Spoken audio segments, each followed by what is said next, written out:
How to fix unsupported 16-bit application error in Windows. In this video I will show you few solution to fix the problem.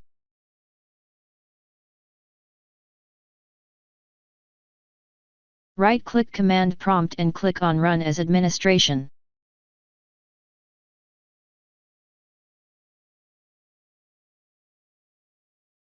Copy and paste the command that you will find in the description of this video.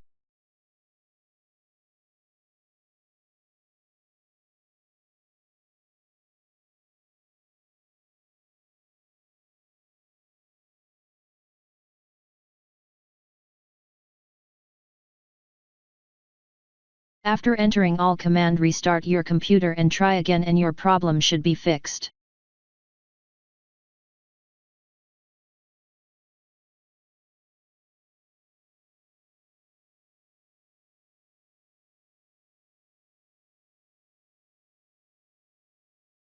It is possible that a malware infection may be the cause of unsupported 16-bit application error in Windows.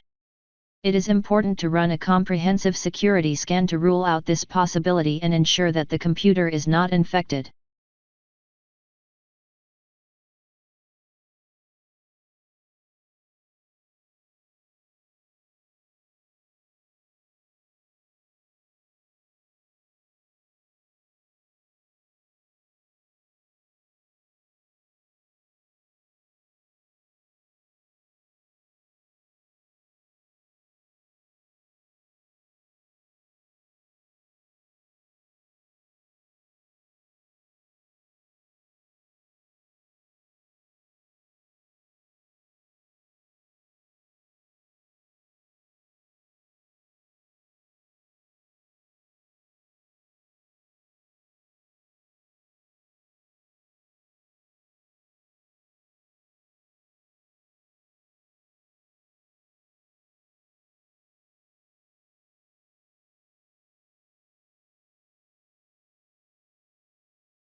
Copy and paste the command that you will find in the description of this video.